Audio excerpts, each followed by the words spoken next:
हेमंत जी नमस्कार। बहुत नमस्कार बहुत सर। स्वागत है आपका। बहुत बहुत स्वागत है आपका जन चौक के इस मंच पर।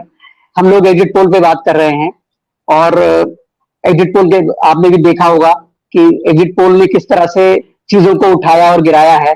किस तरह से सब कोई कांग्रेस की बढ़त दिखा रहा है, लेकिन कांग्रेस की सरकार बनाने से परहेज कर रहे हैं। मतलब एक दो तीन चैनलों ने सिर्फ कांग्रेस की सरकार वहां बनवाई है, बाकी सब ने उसको क्लोज साइड में दिखाया है। तो इसी पे चर्चा कर रहे थे। स्वाति कृष्णा जी हमारे साथ बंगलौर से जुड़ी हुई हैं और हमें बहुत लंबे समय से इनपुट दे रही हैं वहां से, और बहुत ही सटीक इनके सारी चीजें ये बताती हैं हमें वहां के बारे में। तो इनसे बात कर रहे थे। तो हेमंत जी हम सीधे आपके पास आते हैं। तो ये क्या है, ये दुकान दुकान जो है सर्वे की या एग्जिट पोल की, ये आप तो बहुत पुराने अनुभवी पत्रकार हैं। स्वाति जी मैं बता दूं कि हेमंत जी जो है भास्कर के, दैनिक भास्कर अखबार के पॉलिटिकल एडिटर रहे हैं और बहुत ही वरिष्ठ पत्रकार हैं। हरियाणा सरकार के सूचना सदस्य रहे हैं, सूचना आयोग के सदस्य रहे हैं। और मैंने इनके साथ काम किया है, उन्होंने मेरे साथ काम किया है। मैंने आपके साथ तो काम किया, हेमंत जी आप बहुत वरिष्ठ हैं मुझसे। जी जी जी जी। तो हेमंत जी जो है बहुत सक्रिय जर्नलिस्ट हैं हमारे बीच में, और उनसे हम समझेंगे सारी चीजों को। जी हेमंत जी बताएं। देखिए यूसुफ जी, आज के जमाने में जो आजकल एग्जिट पोल या जितने भी ओपिनियन पोल्स होते थे, उनकी कभी कोई सैंक्टिटी जी होती थी। आजकल क्या है कि जी पहले तो मैं आपका पोल देखूंगा, फिर मैडम का देखूंगा, फिर अपना देखूंगा, फिर उसको बैलेंस करूंगा। ये एक जी जी साइंस है, और साइंस के अंदर बैलेंसिंग का और अपीजमेंट का कोई गुंजाइश नहीं होता है। ये आप स्वीकार करेंगे इस बात जी को। जी आप जी जैसे जी आपने कहा, मैंने अभी 6 एग्जिट पोल्स देखे। इससे पहले मैं कहीं और बोल रहा था अभी, इसलिए देर हो गई मुझे आने में, क्षमा करें। 6 में से केवल एक एग्जिट पोल ये कह रहा है कि कांग्रेस पार्टी की बहुमत की सरकार बनेगी, और एक एग्जिट पोल कह रहा है कि बीजेपी की सरकार बन जाएगी। 3 एग्जिट पोल कह रहे हैं कि कांग्रेस सिंगल लार्जेस्ट पार्टी होगी, और एक एग्जिट पोल कह रहा है कि BJP of course single largest party होगी। इसमें जो पूरे में मेरा जो लब्बल हुआ जो निकल के आया जो सारा, और जितने दिन से हम जो कर्नाटक को देख रहे हैं, बात कर रहे हैं, और पिछले अगर 1.5-2 साल की अगर आप पूरे चुनाव की प्रक्रिया देखें देश में, एक आप गुजरात स्टेट को छोड़ दीजिए, गुजरात क्योंकि उनका बेस्ट शहर, वहां भी उनको हिस्टोरिकल मैंडेट मिला, इसमें कोई गुंजाइश ना की है नहीं।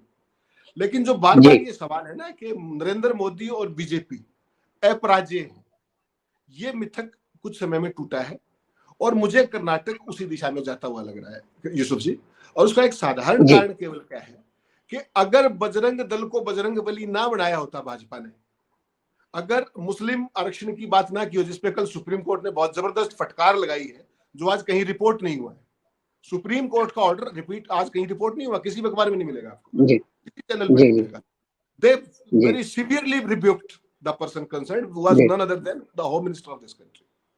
अब जी अगर बजरंग बली की बात से पहले का आप कैंपेन देखेंगे बीजेपी का, बीजेपी के पास क्या था? ना तो गवर्नेंस की कोई अचीवमेंट थी, ना कोई फ्यूचर का रोड मैप था, ना किसी भी तरीके का डेवलपमेंटल एजेंडा था कर्नाटक के लिए। जी और जैसे ही जी बजरंग बली आए, उनकी बातें खिल गई। अब आप कहेंगे जी कि साहब बजरंग बली ने उनको क्या दे दिया? अभी मुझसे कोई सवाल पूछ रहा था कि बजरंग बली जो है वो तो काम नहीं आए बीजेपी के। मैं कहता हूं बजरंग बली ही काम आए बीजेपी के। अगर बजरंग बली ना आए होते तो उनका सुपड़ा साफ हो गया था, 50 से नीचे सीट रह जानी थी। इससे लाभ क्या हुआ उनको कि उनका जो वोट बैंक जो बिखर गया था, और उसमें जो कट्टर तत्व है, फ्रिंज एलिमेंट जो है, वो कंसोलिडेट हुआ उस बात से। और उसमें फिर तड़का लगा मुस्लिम आरक्षण का, क्योंकि इनको तो डिवीजन करना था। पहले वहां से जी बजरंग दल से बजरंग बली बना लिया, और उसके जी बाद जिस तरीके से मुस्लिम आरक्षण हम उनसे लेकर के उनको देंगे, इस तरह की बातचीत। लेकिन कुल मिला के यूसुफ जी, इस बात से जो आज का जो कर्नाटक का पूरा घटनाक्रम हुआ, और देखिए रिजल्ट तो आएंगे 3 दिन के बाद। एक बात में मैं जी जी कन्विंस्ड हूं, आप बस पश्चिम बंगाल देख लीजिए, आप उत्तर प्रदेश देख लीजिए, आप गुजरात देख लीजिए, आप पंजाब देख लीजिए, आप हिमाचल प्रदेश देख लीजिए, ये रिसेंट बात है। आज जी के तारीख में लोग कंप्लीट बहुमत दे रहे हैं किसी भी पार्टी को दे, चाहे वहां भाजपा को दिया, चाहे ममता को दिया, चाहे कांग्रेस को दिया, जिसको भी दिया, इवन आम आदमी पार्टी को भी दिया, तो लोग जी स्पष्ट बहुमत दे रहे हैं। उन्होंने देख लिया। और कर्नाटक की तो एक दूसरा भी इतिहास आपको याद होगा, 38 साल से वहां पर कोई भी सरकार रिपीट नहीं हुई, तो वो भी एक नेगेटिव जी पॉइंट है। दूसरा, 40% सरकार का जो आरोप था वो बीजेपी पे ऐसा चिपका कि वो भ्रष्टाचार भूल गए। वो मतलब जो भी जी कहते रहे, लेकिन भ्रष्टाचार का जवाब नहीं दे पाए वो। तो इस सारे में जो मुझे लगता है, जो भी कुछ रहेगा नहीं रहेगा, मुझे लगता है कि आम 99% चांस, मेरी ओपिनियन ये है कि कांग्रेस की सरकार बन जाएगी थिन मेजोरिटी से। और अगर नहीं बनी तो सिंगल लार्जेस्ट में कोई कंफ्यूजन नहीं है। जहां तक बीजेपी की बात है, मुझे लगता है व्यक्तिगत तौर पे कि बीजेपी 70 के आसपास रहेगी और जेडीएस की सीटें भी पिछली बार की लगभग लगभग वही रहेंगी। तो अब आप कहेंगे कि ये बैलेंसिंग कैसे होगी? जो बीजेपी की सीटें पिछली बार थी वो कांग्रेस को एज सच नंबर्स जा रहे हैं, उससे 5-7 ऊपर, और उसमें से जो घट रही है वो बीजेपी वहां आ रही है। तो ये पूरी स्थिति मुझे लगती है बोलूं अब आज की तारीख में। और भाजपा को भी एक बात इस चुनाव से समझनी पड़ेगी कि केवल और केवल हिंदुत्व का मसला, हिंदू मुस्लिम का मसला और सारी लफाजी बिना किसी ठोस उसके चुनाव में, स्टेट्स के चुनाव में कम से कम काम नहीं है। कि हिमाचल प्रदेश में भी उनके साथ हुआ, आपको याद होगा, पंजाब में भी वो कोई एजेंडा नहीं दे पाए थे, और कर्नाटक में भी उनका कोई एजेंडा नहीं था। तो मेरा मानना कर्नाटक को लेके कि 99% चांस कांग्रेस के बहुमत के हैं, नहीं तो सिंगल लार्जेस्ट कांग्रेस में कोई कंफ्यूजन नहीं है। ठीक, और बैलेंसिंग फोर्स अगर कोई हंग असेंबली आती है तो पहले की तरह जेडीएस ही रहेगी। ये सबसे जी हेमंत जी, आपके आने से पहले स्वाति जी बता रही थी और इन्होंने बहुत बड़ी बात कही है कि वहां पे मतलब कर्नाटक जो है, कर्नाटक का चुनाव चूंकि दक्षिण भारत का वो द्वार कहा जाता है, दक्षिण भारत का गेट कहा जाता है, तो वहां पे अगर ये बदलाव हुआ तो ये अपने आप में एक स्टडी होगी कि कर्नाटक के लोगों ने किस तरह से बीजेपी की राजनीति को रिजेक्ट किया। और चूंकि आप हरियाणा से भी आते हैं और हरियाणा की राजनीति के आप धुरंधर जानकार हैं, तो आपको याद होगा कि पिछले चुनाव में किस तरह से कांग्रेस से वहां से सत्ता छीनी गई थी। वहां पे कांग्रेस की सरकार बनते बनते बीजेपी ने खेल कर दिया था और बीजेपी की सरकार वहां पे बन गई। तो और यही हाल इन्होंने 2018 में कर्नाटक में किया। वहां पे जेडीएस और कांग्रेस ने मिलकर सरकार बना ली थी, बाद में उसकी सरकार गिरा दी गई। तो ये जो दोनों राज्य हैं, कर्नाटक और हरियाणा, यहाँ पे तो ये जबरदस्ती की सरकारें थी। अदरवाइज अगर कायदे से जी बताएं। सवाल हाँ, तो अगर कायदे से ये लोग राजनीति कर रहे होते तो शायद इस चुनाव में इनकी सरकारें होती। हरियाणा में अगर ये कांग्रेस को मौका देते और कर्नाटक में भी कांग्रेस की सरकार चलने देते तो शायद उनको जो आज इनके हालात हैं, शायद ऐसा इनको ये स्थिति नहीं होती। तो इन्होंने कुछ दोनों राज्यों में सरकारें तो दबदम बनाई हैं बनिस्बत की। जी हेमंत जी, थोड़ा सा आंकड़ों का फर्क है। जो 2019 में हरियाणा विधानसभा का चुनाव हुआ उसमें हंग असेंबली थी और सिंगल लार्जेस्ट पार्टी बीजेपी थी, और सिंगल लार्जेस्ट पार्टी बीजेपी के पास 40 सीटें थी, प्लस इंडिपेंडेंट्स थे, 10 सीटें जेजेपी के पास भी थी, और कांग्रेस के पास 32 सीटें थी। तो पहले तो अगर आपको याद हो पूरा विवाद हो गया था कि गोपाल कांडा के जहाज में बैठ करके सबको लाने की निर्दलियों को तैयारी हो गई थी। तो उस दिन तो सारा घटनाक्रम चल रहा था, उस दिन मैं स्टूडियो में ही था और वहीं से मैंने कहा कि गोपाल कांडा का समर्थन अगर लेंगे नरेंद्र मोदी तो फिर तो सुचिता की राजनीति होगी। तो तत्काल रातों रात, हालांकि उन्होंने पैक्ट कर लिया था इंडिपेंडेंट के साथ, उनमें से कुछ लोग मंत्री भी हैं, लेकिन हुआ क्या कि जब गोपाल कांडा का इश्यू बहुत ज्यादा ब्लो अप हो गया तो रातों रात अपने ठाकुर हैं, अनुराग ठाकुर, इनके क्लास फेलो है मिस्टर दुष्यंत चौटाला, वो उनके घर पहुंचे। बीजेपी ने समर्थन मांगा नहीं, उन्होंने खुद जाके समर्थन दिया उनको, और इस तरीके से हरियाणा हुआ था, अगर आपको याद हो तो। लेकिन दुष्यंत चौटाला तो हुड्डा साहब से भी बात कर रहा था, कांग्रेस से भी तो बात कर रहा था वो। देखिए यूसुफ जी, एक बात हमें समझनी पड़ेगी। कभी भी चौटाला परिवार, मतलब देखिए राजनीति वैसे तो संभावना खेल आपका मेरा से बहुत ज्यादा तजुर्बा है, लेकिन जो ट्रेडिशनली जो कांग्रेस पार्टी के साथ इनका मेल हो नहीं सकता, स्वाभाविक नहीं हो।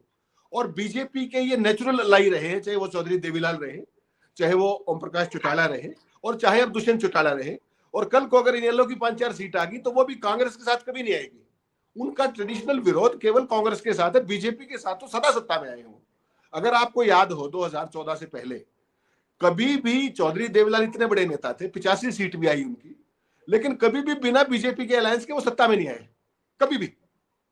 जब बीजेपी हमेशा जूनियर पार्टनर थी, लेकिन अलायंस में ही सत्ता में है, ये एक ध्यान रखिए बात, याद दिलाऊं मैं आपको। अब कर्नाटक की जो बात है, कर्नाटक के अंदर स्थिति दूसरी थी। कर्नाटक में बीजेपी सिंगल लार्जेस्ट पार्टी थी पिछली बार 2018 में, और उनको ये हजम नहीं हो पाया कि जेडीएस नरेंद्र मोदी और अमित शाह और ऑपरेशन कमल के होते हुए भी कैसे सरकार चल सकती है। तो उन्होंने 18 महीने एग्जिट के बाद उस सरकार को जिस भी बेशर्मी से गिराया गया, बॉम्बे में ले जाया गया, विधायकों को वहां इस्तीफा कराया गया, मेजोरिटी गवर्नमेंट माइनॉरिटी गवर्नमेंट में बदली गई, उसमें कांग्रेस के भी विधायक से रिजाइन करने वालों में बीजेपी के अपने जेडीएस के भी थे, और रातों रातों जिस तरीके से वो हुआ उससे पहले येदियुरप्पा को शपथ दिलाई गई बिना मेजोरिटी होते हुए, बीइंग सिंगल लार्जेस्ट पार्टी। तो ये इतिहास की कुछ ऐसी चीजें हैं कर्नाटक की जो स्वर्ण अक्षरों में तो कभी नहीं लिखी जा सकती, वो शर्मनाक उदाहरण है। और जिस तरीके से उनको तोड़ा गया, कांग्रेस और जेडीएस के एमएलए का रिजाइन कराया गया और फिर उनको बीजेपी की टिकट दिया गया, वही मध्य प्रदेश मॉडल। तो ये जो पूरी सियासत है यूसुफ जी, इसको तो कर्नाटक के लोगों ने भी देखा और पूरे देश के लोगों ने भी देखा। और वो जो पिछला एक्सपीरियंस है और 40% भ्रष्टाचार की सरकार का जो एक्सपीरियंस है, वो भी इस बार नरेंद्र मोदी सरकार की जो पार्टी की जो उनका कैंपेन था उसको कहीं ना कहीं डैमेज किया है, ये मान के। और कांग्रेस को अगर कोई बहुमत मिला, कांग्रेस का देखिए गुंजाइश नहीं है जेडीएस के रहते, लेकिन अगर कोई बहुमत मिला तो पिछले तजुर्बे का भी कारण बनेगा कि कहीं ये सरकार को गिरा ना दें, स्टेबिलिटी की बात ना आ जाए। तो मुझे यही सब कारण लगते हैं कि कर्नाटक में मुझे उम्मीद है कि कांग्रेस मतलब गिर पड़ के थिन मेजोरिटी के साथ सरकार बना लेगी। जो आपका सवाल था वो बहुत ही गंभीर सवाल है, ये सबसे महत्वपूर्ण सवाल आज के दौर का। आजकल इस तरह की चर्चा नहीं होती। देखिए, बीजेपी के चुनाव लड़ने के दो तरीके हैं। एक तो जैसे उत्तर प्रदेश जैसा स्टेट है, वहां पर वो करते हैं हिंदू बनाम मुसलमान, सीधा सीधा, कोई दिक्कत ही नहीं उसमें, हिंदुत्व और बाकी सब, उसमें कास्ट वास्ट सबको अंदर घुसाड़ देते हैं सब कुछ।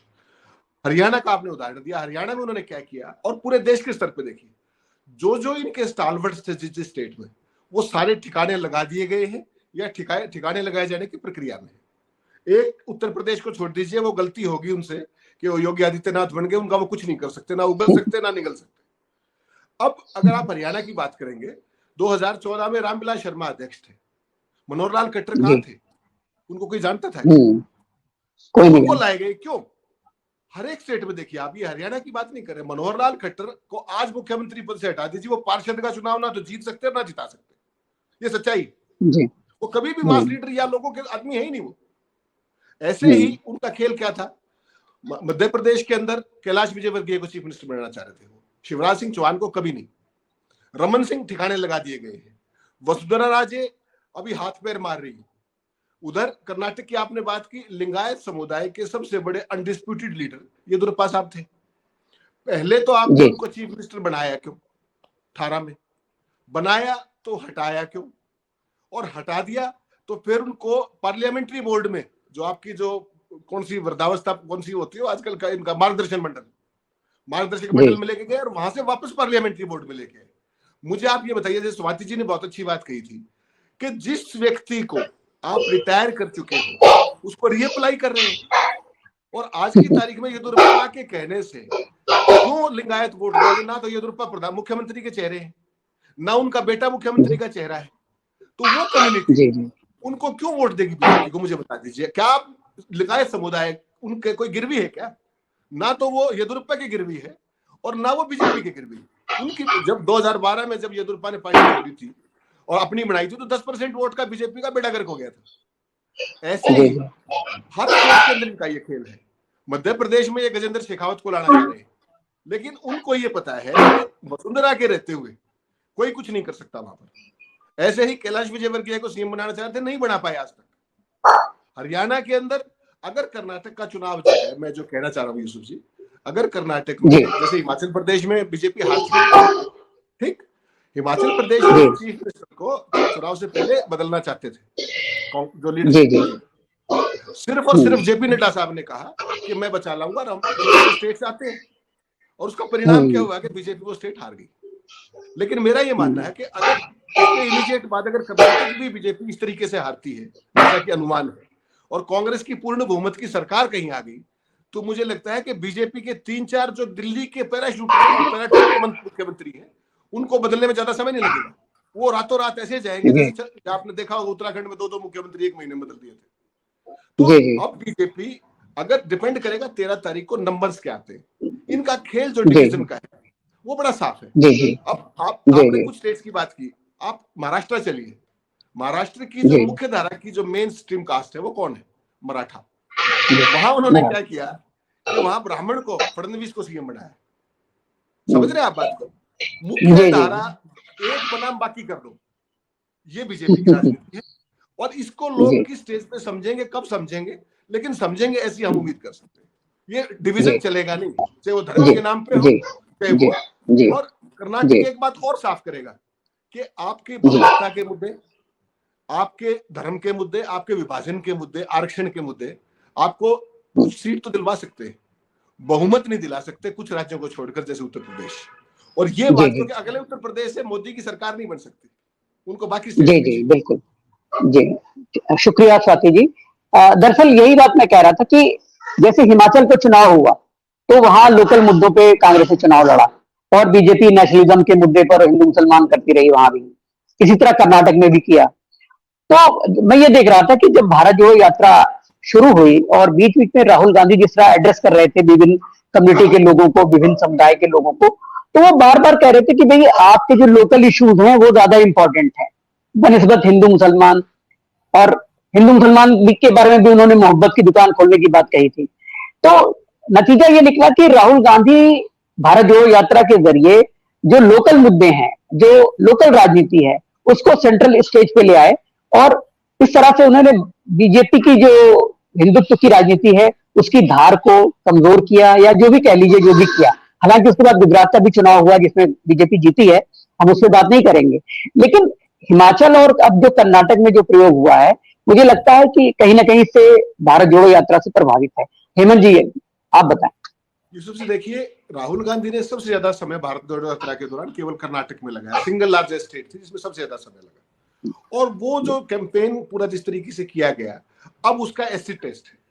देखिए, इस चुनाव की दो खोज होने वाली है।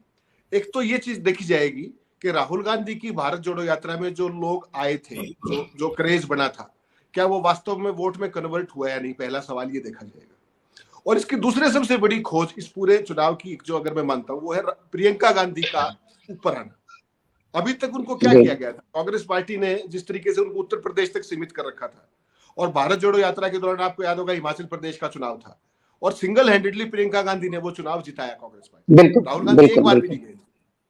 अब दो चीज बड़ी बारी है। पहली बात, राहुल गांधी की एक्सेप्टेबिलिटी, खासतौर पे साउथ इंडिया में, और बाकी अगर वहां जीतते हैं तो नेचुरली एक इम्पैक्ट जाएगा। आज की तारीख में वो एमपी भी नहीं है, कंप्लीटली डिस्क्वालीफाइड है, और बीजेपी ने उनको एक तरीके से हाशिए पे कर रखा है। अब इसकी जो खोज, अगर प्रियंका गांधी को आप मानेंगे, और जिस तरीके से उन्होंने नरेंद्र मोदी को हेड ऑन लिया, उन्होंने उनकी गाली का कितना सुंदर जवाब दिया कि साहब आपने तो 92 गालियां गिनी है, अगर हमने तो लिखी तो ग्रंथ छप जाएंगे। कितना कितना प्रोफेशनल जवाब आप देखिए। बहुत बहुत बहुत भाषण दे रही है, एक महिला हाथ उठाती है कि मुझे कोई पेपर देना है, वो भाषण छोड़ के नीचे जाती है, टिपिकल इंदिरा गांधी स्टाइल में ज्ञापन लेती है, उनसे बात करती है, और वापस आगे वहीं से भाषण शुरू करती है। आप मतलब समझ रहे हैं इसका मतलब ये इंस्टेंट कनेक्ट करती हैं एक पर्टिकुलर ग्रुप के साथ, वो है महिलाएं, युवतियां, यंगस्टर्स, ठीक। और राहुल गांधी के साथ जो पप्पू की छवि बनाई गई थी, वो प्रियंका गांधी के साथ आप कभी नहीं बना पाओगे। उसका कारण है, एक तो महिला है, दूसरा उनको जवाब देना उन्हीं की भाषा में आता है, वो उससे बात से घबराती नहीं। राहुल गांधी थोड़े से सोफिस्टिकेटेड हैं, अंग्रेजी में सोचते हैं, हिंदी में जवाब देते हैं। प्रियंका गांधी उन्हीं की भाषा में सोचती है और उन्हीं की भाषा में जवाब देना भी जानती है, उसी आक्रामकता के साथ, उसी भावुकता के साथ। तो ये कर्नाटक में अगर बहुमत की सरकार कांग्रेस पार्टी बना लेती है, तो यूसुफ जी, ना केवल राहुल गांधी की लीडरशिप की एक्सेप्टेबिलिटी बढ़ेगी, कांग्रेस पार्टी को एक बहुत अच्छा कैंपेनर प्रियंका गांधी के तौर पे मिल जाएगा।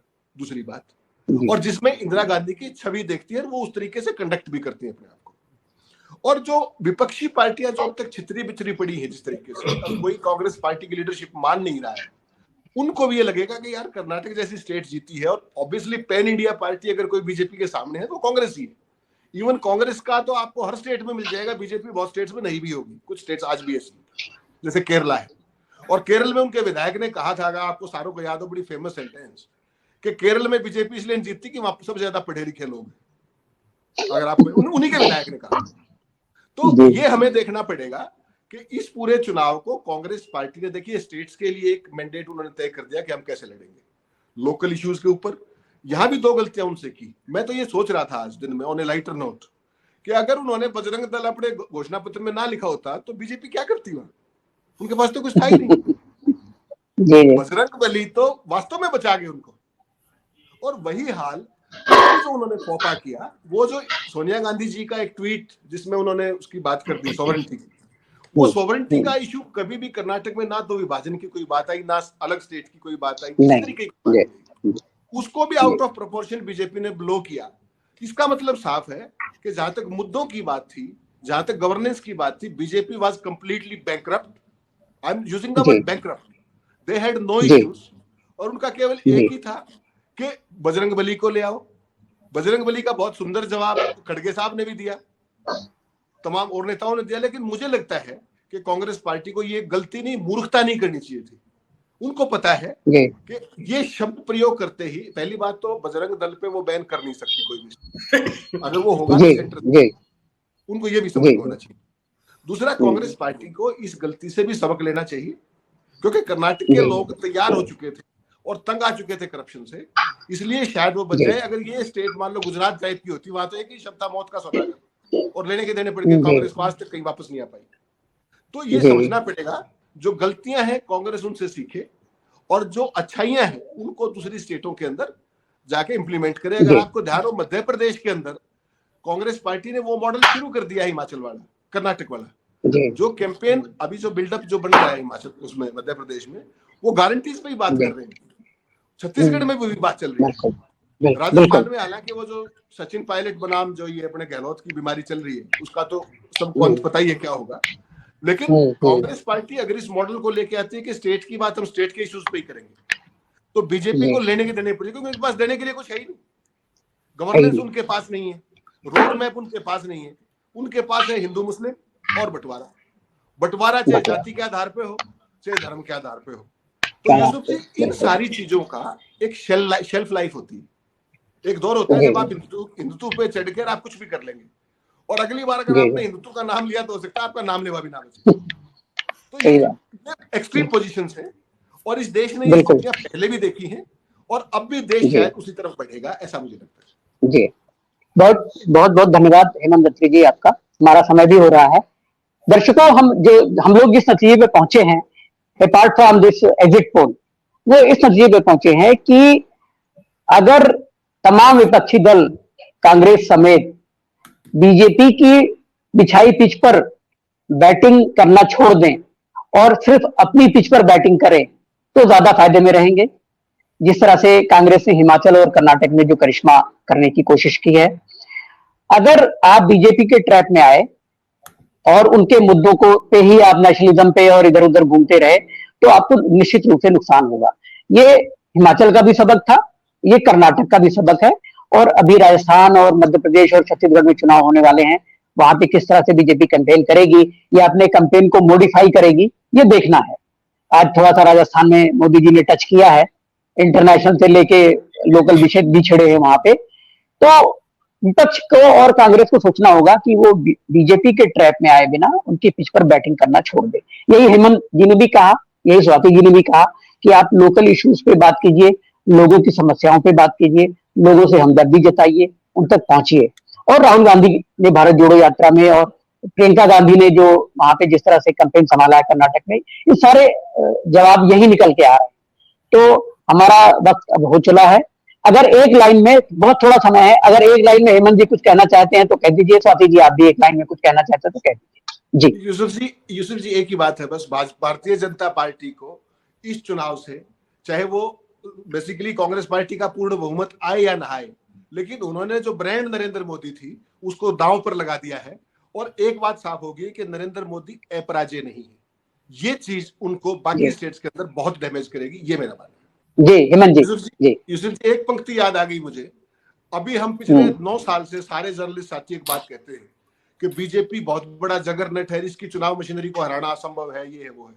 मुझे लगता है हिमाचल प्रदेश, पंजाब और अब कर्नाटक, इन 3 चुनाव की केस स्टडी ये भी होनी चाहिए कि कैसे चुनाव नहीं लड़ा जाना चाहिए, और वो बीजेपी ने साबित करके दिखाया है कि चुनाव ऐसे नहीं लड़ना चाहिए। ये नई बात है। बिल्कुल बिल्कुल।